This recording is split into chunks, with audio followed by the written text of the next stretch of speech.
Crash course number 28.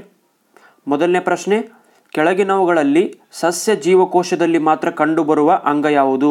ಅಂದರೆ ಕೆಳಗಿನವುಗಳಲ್ಲಿ ಒಂದು ಪ್ರಾಣಿ ಜೀವಕೋಶದಲ್ಲಿ ಕಂಡು ಬರೋದಿಲ್ಲ.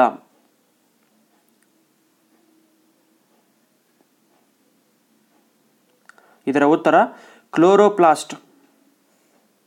ಯಕೃತ್ತಿನಲ್ಲಿ ಸಂಗ್ರಹವಾಗುವ ವಿಟಮಿನ್ ಯಾವುದು?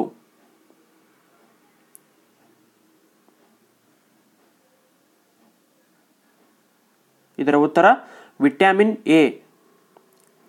ಒಂದು ವಸ್ತುವಿನ ಅಣುವಿನ ತೂಕವನ್ನು ಲೆಕ್ಕ ಮಾಡಲು ಇದನ್ನು ಅಳೆಯುತ್ತಾರೆ.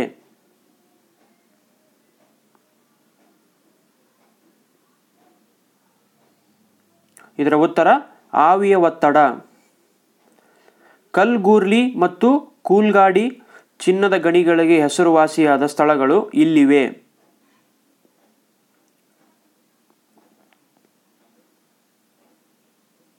ಇದರ ಉತ್ತರ ಆಸ್ಟ್ರೇಲಿಯಾ. ಜರಾವಾಜ್ ಮತ್ತು ಸೆಂಟೆನಿಲೀಸ್ ಬುಡಕಟ್ಟುಗಳನ್ನು ಈ ಕೆಳಗಿನ ಯಾವ ರಾಜ್ಯ ಅಥವಾ ಕೇಂದ್ರಾಡಳಿತ ಪ್ರದೇಶದಲ್ಲಿ ಕಾಣಬಹುದು? ಇದರ ಉತ್ತರ ಅಂಡಮಾನ್ ಮತ್ತು ನಿಕೋಬಾರ್ ದ್ವೀಪಗಳು. ಕೆಳಗಿನವುಗಳಲ್ಲಿ ಭಾರತದ ಅತ್ಯಂತ ದೊಡ್ಡ ಭೌಗೋಳಿಕ ಘಟಕ ಯಾವುದು? ಸ್ನೇಹಿತರೆ, ಈ ಪ್ರಶ್ನೆ ಉತ್ತರವನ್ನು ಕಮೆಂಟ್ ಬಾಕ್ಸಲ್ಲಿ ತಿಳಿಸಬೇಕು. ಮುಂದೆ ಇನ್ನೂ 2 ಪ್ರಶ್ನೆಗಳನ್ನು ಕೇಳ್ತೀನಿ.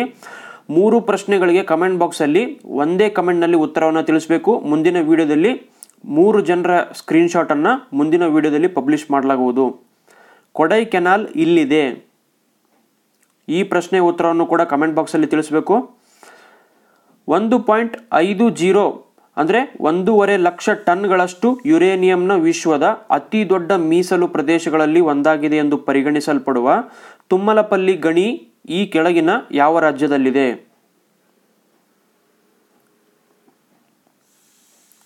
ಇದರ ಉತ್ತರ ಆಂಧ್ರ ಪ್ರದೇಶ. ಕೆಳಗಿನ ಯಾವ ನದಿಗಳು ಅರೇಬಿಯನ್ ಸಮುದ್ರಕ್ಕೆ ಹರಿಯುವುದಿಲ್ಲ?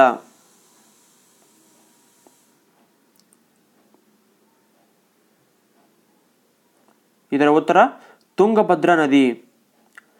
ಯಾವ ದೇಶವು ಸಾರ್ಕ್ ಸದಸ್ಯವಲ್ಲ? ಕೆಳಗಿನ ಯಾವ ದೇಶವು? ಸ್ನೇಹಿತರೆ, ಈ 3 ಪ್ರಶ್ನೆಗಳಿಗೆ ಕಮೆಂಟ್ ಬಾಕ್ಸಲ್ಲಿ ಒಂದೇ ಕಮೆಂಟ್ನಲ್ಲಿ ಉತ್ತರವನ್ನು ನೀಡಿ.